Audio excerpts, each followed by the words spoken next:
Have you ever met someone who lies about everything? Not just the big things, the small things too. Things that don't even matter. They lie about where they went for lunch, what time they woke up, who they talked to yesterday. Lies that serve no purpose. Lies that don't protect them or gain them anything. Just lies for the sake of lying. And if you've ever confronted them, if you've ever caught them in a lie, you probably saw something strange. Not guilt, not shame, but more lies. A new story to explain the old story.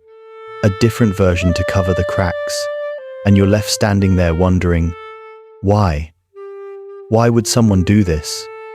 What could possibly be worth living in a web of their own deception? But here's what most people don't understand. People who can't stop lying aren't doing it because they're evil or manipulative, at least not always.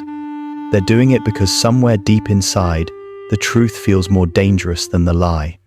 And today we're going into the psychology of compulsive lying. Not to excuse it, not to justify it, but to understand it. Because the mind that lies constantly is not a simple mind. It's a fractured one. And understanding why someone can't stop lying might be the key to understanding something profound about pain, survival, and the stories we tell to stay alive.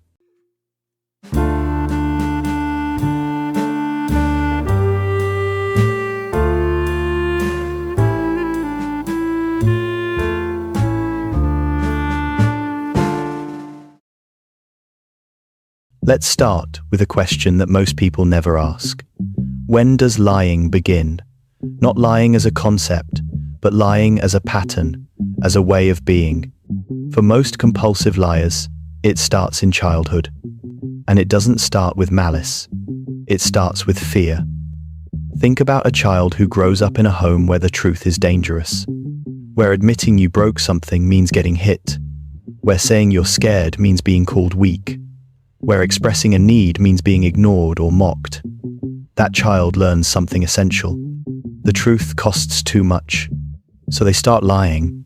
Small lies at first. I didn't do it. I don't know. I'm fine.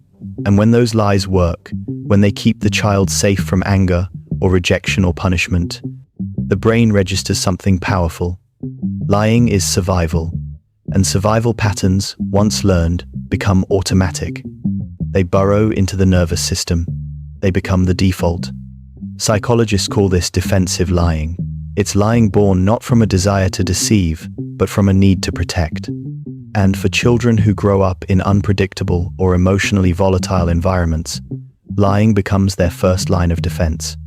It's not about being dishonest. It's about staying safe in a world that doesn't feel safe. But here's where it gets complicated. As that child grows, the lies don't stop. Because even when the danger is gone, even when they're no longer in that home, the pattern remains. The brain doesn't easily unlearn what kept it alive.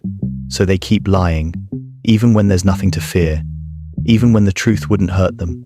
They lie because lying is what they know. It's their native language. Now, let's distinguish between types of lying. Because not all lying is the same. There's pathological lying, which is compulsive, often unconscious, and doesn't serve a clear purpose. Then there's manipulative lying, which is calculated, intentional, and designed to control or exploit. And finally, there's mythomaniac lying, where the person creates elaborate false narratives about their life, often believing parts of them themselves. Most people who can't stop lying fall into the first category. They're not master manipulators, they're not con artists. They're just people whose relationship with truth got broken somewhere along the way, and now they're trapped in a pattern they can barely control. But why does the pattern persist? Why can't they just stop? The answer lies in something deeper than habit. It lies in identity. For someone who has been lying for years, maybe decades, their lies have become part of who they are. The stories they tell aren't just deceptions. They're the architecture of their self-image. They've lied about their past, their achievements, their relationships, their feelings for so long that they no longer know where the truth ends and the fiction begins. This is what psychologists call a false self. It's a constructed identity built on fabrication rather than authenticity. And the terrifying thing about a false self is that it feels real to the person living it. They're not consciously pretending. They've told the story so many times that they've internalized it. The lie has become their truth. Think about it this way. If you spent your entire life telling people you were confident, successful, loved, even when you felt the opposite, at some point those words start to shape how you see yourself. You begin to perform the lie so convincingly that even you believe it. And when someone challenges that narrative, when someone asks for proof or questions your story, it doesn't just feel like an attack on your credibility, it feels like an attack on your existence. That's why compulsive liars often react with such intensity when confronted. They're not defending a lie, they're defending their sense of self. Because if the lie crumbles, what's left? Who are they without the story they've been telling? Now, let's talk about what this looks like in relationships. Because compulsive lying doesn't just hurt the liar, it destroys trust, intimacy, and connection with everyone around them. At first, the lies might seem harmless, small inconsistencies, details that don't quite add up. But over time, the pattern becomes clear. They lie about where they were, who they were with, what they're feeling, and you start to realize that you can't believe anything they say, not because they're trying to hurt you, but because they don't seem capable of telling the truth. And here's what makes it so painful. You can see that they're suffering. You can see the exhaustion in their eyes, the way they have to keep track of every story, every detail, every version they've told to different people. You can sense that they're drowning in their own web.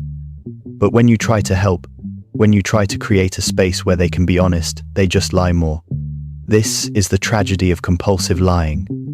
The liar desperately wants connection, wants to be seen, wants to be loved. But the very mechanism they use to protect themselves, lying, is the thing that makes connection impossible. Because you cannot be intimate with someone you cannot trust. You cannot love someone you don't really know. And the compulsive liar, in their attempt to be accepted, makes themselves unknowable. But let's go deeper into the psychology. What's happening in the brain of someone who can't stop lying? Research in neuroscience shows that lying, especially habitual lying, changes the brain's structure. The amygdala, which processes emotional responses, shows reduced activity with repeated lying. In other words, the more you lie, the less emotional discomfort you feel about it. Your brain adapts. What once triggered guilt or anxiety becomes neutral, and that's how lying becomes compulsive. The internal alarm system that's supposed to stop you from deceiving simply stops working. There's also evidence that compulsive liars have differences in their prefrontal cortex, the area responsible for decision-making and impulse control. For some people, lying isn't a choice they're consciously making in the moment. It's an automatic response. The lie comes out before they've even thought about it. And by the time they realize they've lied, it's too late to take it back. So they double down. They create another lie to support the first one. And the cycle continues. But here's what's most important to understand. Compulsive lying is often a symptom, not the disease. It's a behavior that points to something deeper: trauma, shame, a fractured sense of self. For many compulsive liars, lying is how they cope with a reality they find unbearable. Maybe they lie because the truth of their life feels too painful to admit. Maybe they lie because they're ashamed of who they are, and lying lets them be someone else, even if just for a moment. Maybe they lie because their sense of self is so fragile that any threat to their image feels existential. This is where we need to talk about shame. Because shame is the fuel that keeps compulsive lying alive. When someone feels deeply, fundamentally ashamed of who they are, when they believe at their core that they're unlovable, unworthy, broken, the truth becomes the enemy. The truth is the thing that will confirm what they already fear, that they're not enough, that they don't deserve love, that if people really knew them, they'd leave. So they lie. They create a version of themselves that's more acceptable, more impressive, more lovable. And they perform that version so relentlessly that they lose touch with who they actually are underneath. The mask becomes the face, and the real self, the one carrying all the shame, gets buried deeper and deeper. Psychologist Brené Brown describes shame as the intensely painful feeling that we are flawed and therefore unworthy of love and belonging. And for compulsive liars, that pain is so unbearable that they'll do anything to avoid it, including living a lie, including sacrificing authenticity, connection, and truth itself. But here's the cruel irony. The lying, which is supposed to protect them from shame, actually creates more of it. Because now they're not just ashamed of who they are, they're ashamed of what they're doing. They're ashamed of the lying itself, and that shame feeds the cycle. They lie to cover the shame, which creates more shame, which leads to more lying. It's a prison, and most compulsive liars know they're trapped. They want to stop. They hate what they've become, but they don't know how to live without the lies. Because the lies have been their shield for so long that they don't know who they'd be without it. Now, let's talk about the different faces of compulsive lying, because it doesn't always look the same. Some liars are grandiose. They create elaborate stories about their achievements, their connections, their experiences. They're the person who always has a bigger story, a better experience, a more impressive accomplishment. Not because they're trying to one-up you, but because their internal emptiness is so vast that they need constant external validation to fill it. Other liars are protective. They lie to avoid conflict, to keep the peace, to make sure everyone is happy. They're the person who tells different people different things, not to manipulate, but to maintain harmony. They can't bear disappointing anyone, so they tell everyone what they want to hear, even if it means living multiple contradictory realities. And then there are the invisible liars. These are the ones who lie about their feelings, their needs, their struggles. They're the person who always says, "I'm fine," when they're falling apart, who claims they don't need help when they're drowning, who presents a perfect image while dying inside. Their lies aren't about impressing you. They're about not burdening you, about staying invisible so they don't risk rejection. All three types come from the same place: a deep belief that the truth of who they are is not acceptable. And all three types suffer the same consequence: loneliness. Profound, inescapable loneliness. Because when you're lying all the time, you're never truly with anyone. You're always performing, always hiding, always alone. But here's where we need to shift perspective, because up until now, we've been talking about compulsive liars as if they're separate from us, as if we're observing them from the outside. But the truth is, we all lie. Maybe not compulsively, maybe not about everything, but we all have moments where we hide the truth because it feels safer than revealing it. We all have parts of ourselves we keep hidden, stories we tell to make ourselves look better, truths we avoid because they're uncomfortable. And if we're honest, we can probably remember a time when we lied to protect ourselves from shame, rejection, or judgment. So maybe the question isn't, what's wrong with people who can't stop lying? Maybe the question is, what happened to them that made lying feel necessary in the first place? And when we ask that question, the answers become clearer. They were taught that the truth was dangerous, that being real meant being hurt, that vulnerability was weakness, and weakness was unacceptable. They learned to lie not because they wanted to, but because it was the only way they knew how to survive. And maybe they're still surviving, still protecting that wounded child inside who learned long ago that the truth costs too much. So what does healing look like for someone trapped in compulsive lying? The first step is the hardest. It's admitting that there's a problem. And for most compulsive liars, this is nearly impossible, because admitting they have a problem with lying means telling the truth. And telling the truth is exactly what they're afraid of. It's a catch-22. The thing they need to do to heal is the thing they're most terrified of doing. But if they can take that step, if they can acknowledge the pattern, then healing becomes possible. And healing doesn't start with stopping the lies. It starts with understanding why the lies exist. Therapy, particularly trauma-informed therapy, can help uncover the roots. Often, compulsive lying is tied to childhood experiences. Abuse, neglect, emotional manipulation, environments where honesty was punished or ignored. Understanding those origins doesn't excuse the lying, but it provides context. It shows that the lying isn't about character. It's about survival.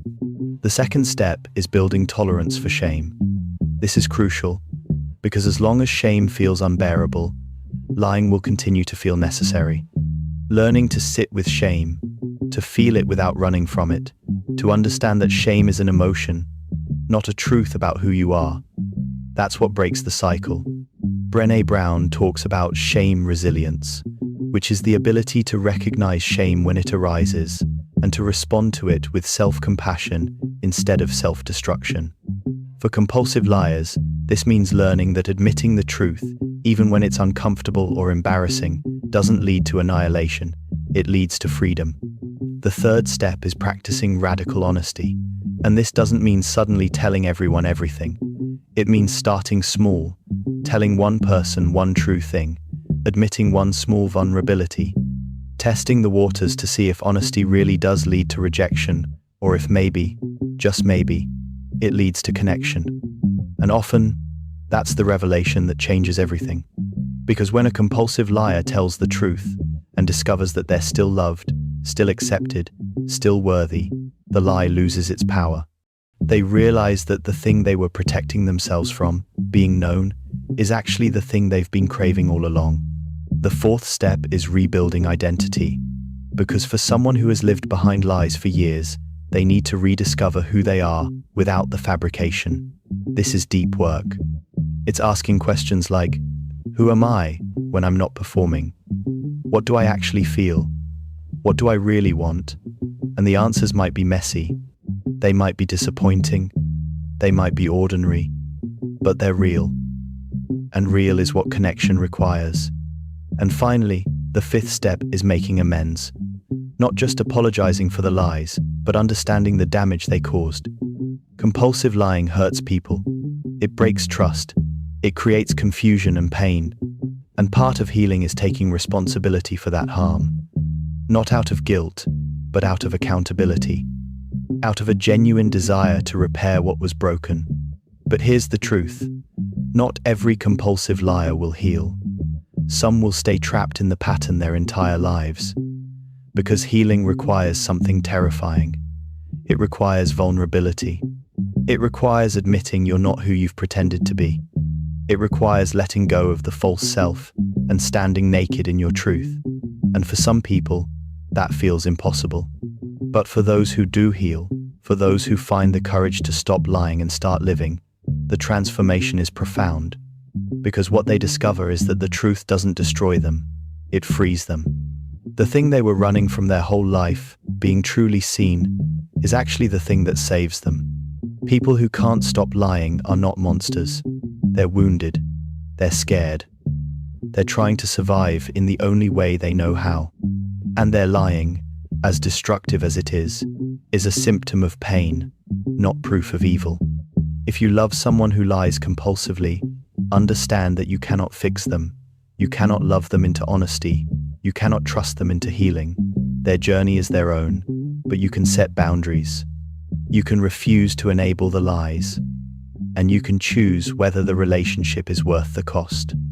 And if you are someone who lies compulsively, if you recognize yourself in this story, know this: you are not beyond repair. The lies don't define you. They're just the armor you built to survive. And armor can be removed. It's heavy, it's suffocating, and you don't need it anymore. The truth won't kill you, but the lies might. Because living a lie is not living at all. It's existing, it's performing, it's hiding. And you deserve more than that. You deserve to be known, to be seen, to be real. And maybe that's the greatest truth of all. That beneath every lie is a person desperate to be honest, desperate to be loved for who they really are. And the moment they find the courage to tell the truth, they discover something they've been searching for all along: themselves.